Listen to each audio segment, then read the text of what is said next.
The upcoming sale of Chinese ceramics and works of art this autumn in Hong Kong includes 5 very prestigious private collections, and most of the material that we will offer this season has not been seen on the market for decades, if ever.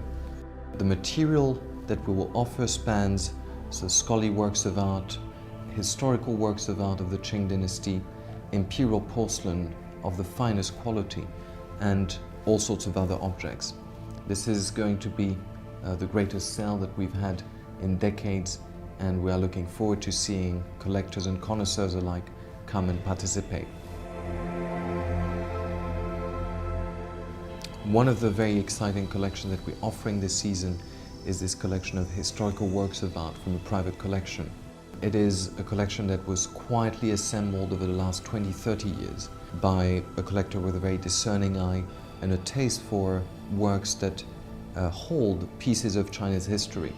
The main piece in this collection is extraordinarily large seal carved out of the purest nephrite jade from Xinjiang. The seal face is carved with the 4 characters Xintianzhuren, which means the ruler who believes in heaven, the ruler who has deserved the mandate of heaven.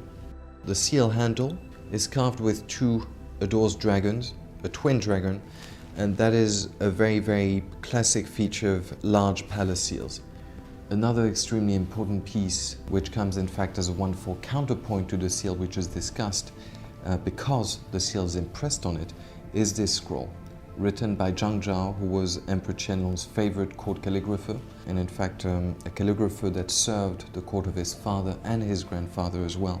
It is a scroll that is a copy of a very important text that the poet in literati Hanyu in the Tang Dynasty had written. It is the Shoguge, the Stone Drum Song. This is the title page here, which is in the calligraphy of Emperor Qianlong. This is his own introduction and appreciation of that text. Here is a signature of the emperor, and it sort of dates this inscription to the spring of 1790. So this is the end part of the scroll. Typically, it has been mounted on brocade silk, and it has been impressed here with Emperor Qianlong seals. Here, this is the seal that we've just looked at before, Xintianzhuren, and it is incredible and a very unlikely discovery for that collector to have been able to actually put them back together after so many years. The last time that these 2 pieces were in contact was in the spring of 1790, and we are very, very excited to be able to present them this October at auction.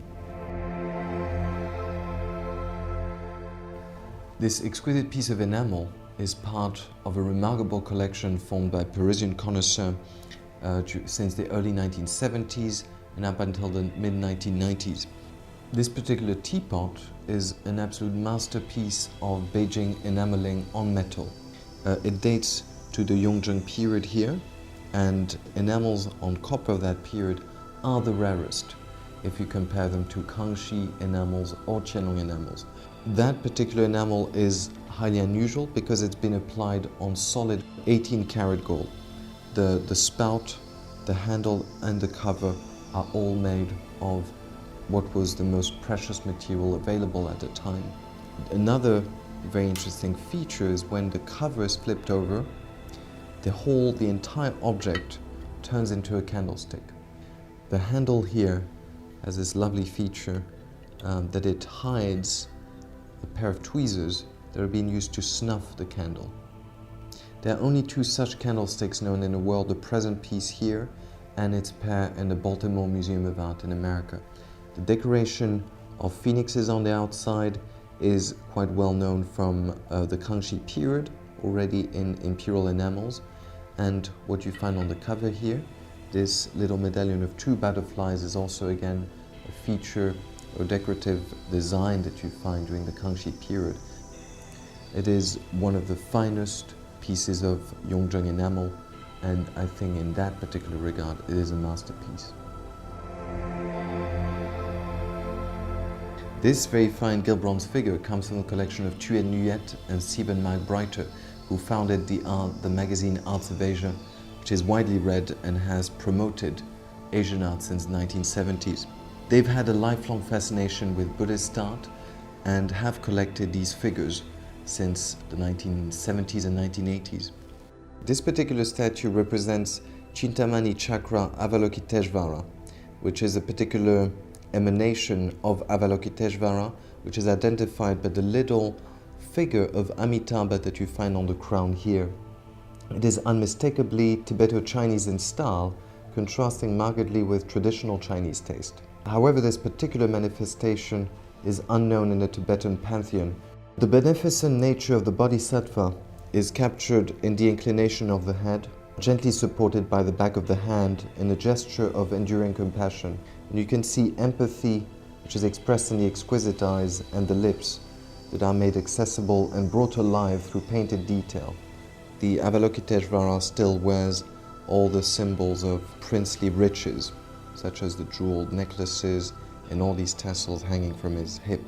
Imperial Chinese gilt bronzes from the early 15th century are characterized by an unsurpassed quality of casting, extremely fine detailing, and extraordinarily rich gilding. This statue is as beautifully made as any of the best examples from the Yongle period. Gold vessels rank among the rarest and most opulent works of art produced during the Ming Dynasty. The emperor and his very close entourage always enjoyed the use of gold, but sumptuary laws actually prevented any other people from using them. Hardly any gold survives from that particular period in the Palace Museum, Beijing and Taipei. These gold vessels that are embellished with extraordinary rubies, sapphires all around were made with the most lavish materials and with the most painstaking technical skill. You can see how the dragon in the central medallion has been formed out of filigree on both sides. This is quite a unique example, and no other similar piece has ever come on the market. It is an extraordinary coincidence that this season we have secured for sale this gold libation cup and its original stand. These two objects would have been used in conjunction with this ewer and date from the exact same period. They are decorated with the same types of stones, rubies and sapphires. The way the stones are embellished is exactly similar, and if you compare the scroll design on the inside of the stand and the scroll on the outside of the ewer, it is quite clear that they were engraved by the same studio or even possibly by the same craftsman.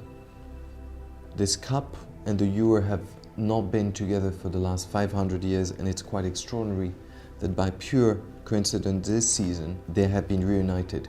This is something that will no doubt startle our collectors all around the world. Chenghua porcelains are greatly admired and are the finest and rarest of all Ming porcelains. The period is particularly well known for its high quality control and the refinement that you find in the quality of the painting. You will see in the quality and in the style of the scrolls that those very strong fleshy scrolls are very typical of the Xuan period. In penning style, the vase is very close to what you would expect to see in the early 15th century during the Xuan period.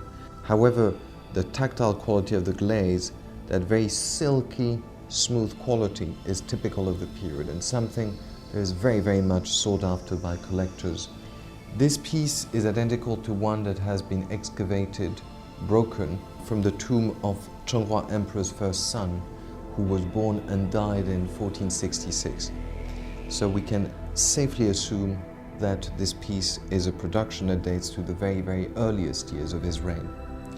The piece was passed down as a pair originally, and the pair to it, also originally from the collection of Robert Bruce, was sold as part of the British Rail Pension Fund collection in 1989. This will no doubt interest a lot of collectors, as Chenghua vases are extremely rare on the marketplace.